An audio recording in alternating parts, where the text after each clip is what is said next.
Well, hello again, sports fans. This is my newest toy, a Volantex Ranger 1600mm wingspan. One of the guys at the club has got the 2 metre version, and I've been pretty impressed with the way it flies and its stability at low speed. So I thought I'd get one and set it up as my long-range FPV platform. This is my third flight, and so far I'm really very pleased with how it's handling the relatively big battery, the 5200 milliamp hour that I'm using. Apart from the FPV gear, I'm flying it pretty much as it came out of the box. It needed about 3 clicks of up elevator trim on the maiden flight, but that was all.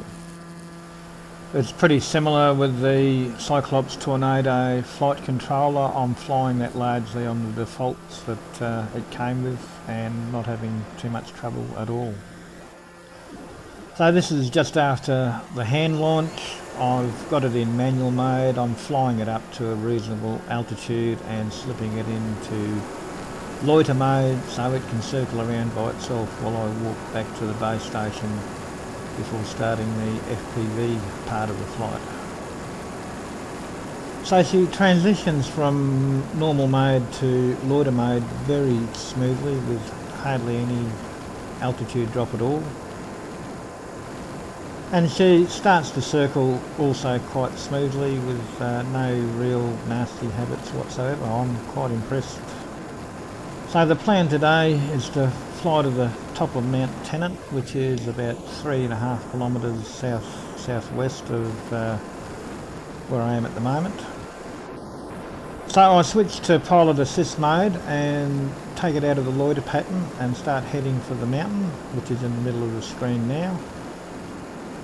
But rather than flying directly to it as I usually do, I've decided to fly down the valley to that second lower peak and then fly back up along the spine of the ridge to the mountain. I know I need at least 800 metres of altitude to get over the top of the mountain, but I'm not quite sure how much I'll need to get across this lower section that I'm heading for. I'm thinking probably 500 metres, but I'll work it out when I get there. So she's flying well in pilot assist mode. The Tornado seems to be doing a good job of keeping me on track, and I'm experimenting with how much elevator is the best to hold in to keep it climbing at a reasonable rate without stalling. Even when I do hold in too much, I'm finding that the Ranger doesn't drop a wing, it just the nose drops down and she continues to fly fairly level. So it's an ideal behaviour for something you're flying FPV. I'm actually a bit surprised to find myself 5 kilometres from home. I didn't think this range was that far away, but it clearly angles away more to the west than I thought. I'm also a bit surprised about the height of it, and I wasn't happy with the 500 metres that I was planning on crossing it at, and I've kicked it up to about 700 metres before I make the turn to start flying up the ridge. I'm actually starting to experience a little bit of graininess in the video picture and start messing about a little bit with the antenna angle just to clean things up. I'm also, I think, having difficulty with the light. It's quite late in the afternoon and there's a lot of clouds about and some very deep shadows that are making it really difficult to tell where the ground is on the monitor. Not being used to approaching the mountain from this angle, I'm finding it quite disconcerting watching the odometer clicking down instead of clicking up as I'm normally used to. I also think I'm caught in a bit of a thermal because the altitude's going up even though the pitch of the plane isn't changing at all. I guess I'm just a bit more nervous than usual because it's a new plane that I've only flown a couple of times.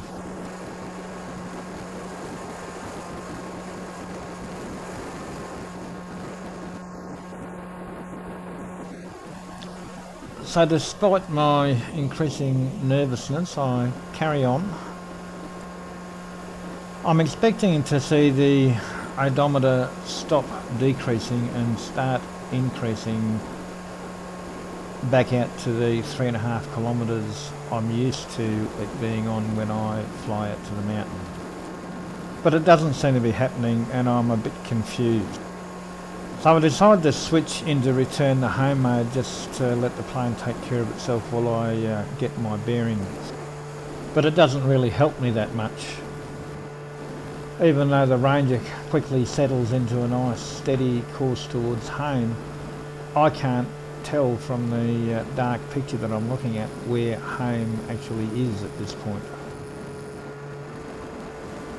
So I seem to have plenty of battery left and decide, well, I'll maintain my current altitude and just fly back towards home a reasonable distance and then turn around to get a more familiar look at the mountain and evaluate whether or not I can make it back out there again for a second attempt. With the wind now mostly behind me, it doesn't take very long, and before I know it the video starts to break up because I'm pretty well straight above the receiver and the plane starts to circle. So I take it out of return to home, back into pilot assist mode and point it back towards the mountain. So as you can see, the shadows are starting to get fairly dark, but I have the altitude, I have the battery reserve left, so I'm happy for the tornado to take me back there.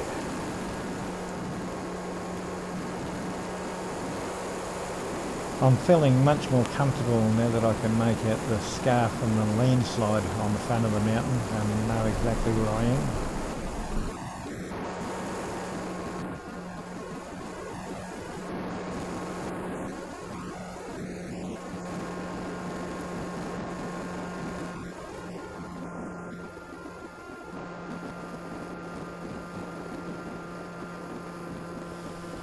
The light situation seems to improve as I get closer and I can just start to make out the towers on the top of the mountain.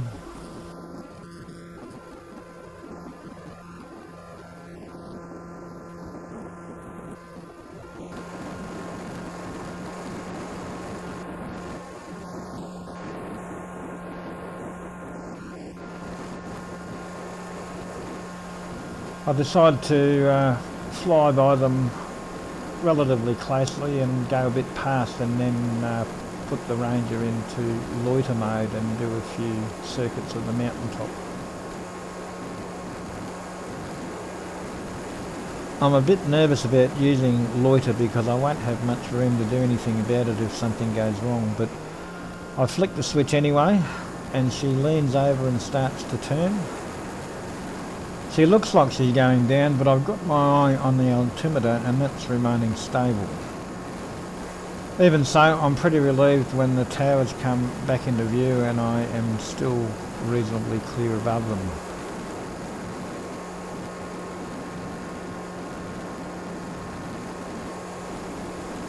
So that seemed to go well and I decided to leave it in loiter and do a few more circuits.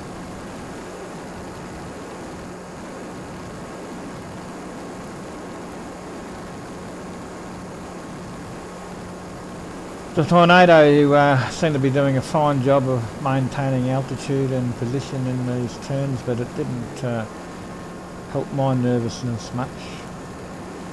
I could feel myself tense up every time it banked over the trees and I was convinced that it was losing altitude despite what the altimeter was telling me. Next thing you know, I'll be getting an uncontrollable urge to guzzle a bowl of cream. So this was a bit of a first for me, being at the top of the mountain with some battery reserves still left. I wasn't quite sure what to do. In the end, I think I was overcome by a rare attack of common sense. I decided to get back down before the sun dropped any lower on the horizon because the way the wind was blowing, I was going to have to land with the sun behind me. I decided to fly down the ridge just for a change rather than just flicking it into return to home mode. But with the sun in the position it was low to the horizon, I just wasn't seeing much of the terrain, so there wasn't much point.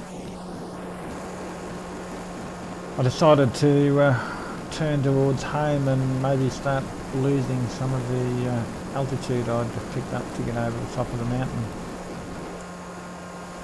Once again though, the shadows were too deep for me to actually identify the field, so I decided that the tornado would do a better job of getting me there and switched it into return to home mode.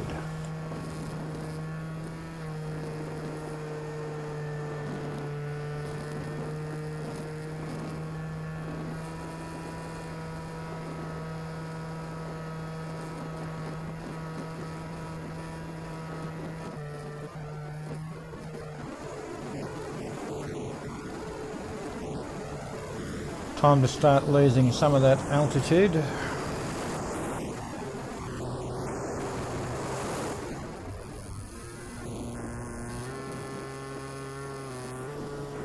I take it out of return to home mode once I'm down low enough to recognise where the hell I am.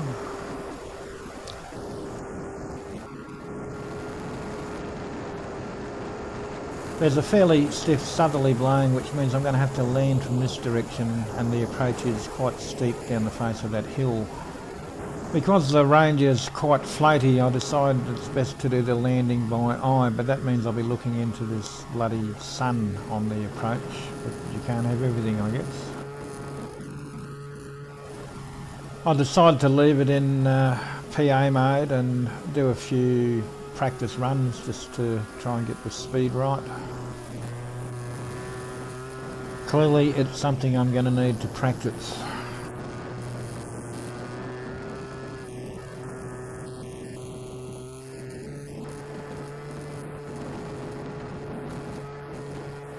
So at this point I'm setting up for my final approach, but just before I make the final turn she veers off to the right and I think, what the heck's going on? And then I notice that it's gone into return to home mode. I remember then that I've set the tornado up to go into return to home mode when the battery voltage drops below 10.5 volts.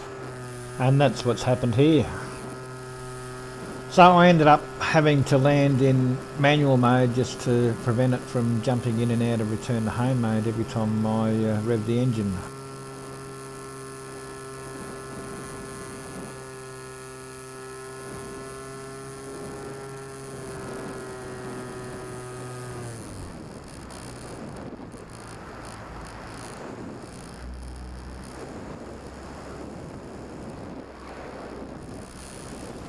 It wasn't particularly pretty, but she's down in one piece.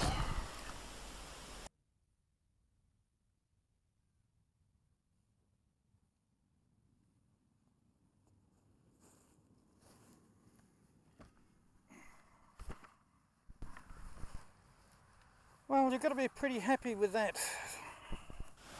And I was pretty happy, even more so when I looked at the stats from the flight. I've been trying to put together a rig that'll give me a 30-kilometre round trip for some time, and it looks like this may be it. So the total duration for this flight was 36 minutes, and during that time I travelled 33 kilometres, all at a fairly comfortable cruising speed, and managed to climb to 800 metres in the process. The battery's recovered to almost 11 volts, and out of the 5200 milliamp hour battery I've apparently used 3600. Both the battery and motor are still cool to touch, so I just think it's a great little rig.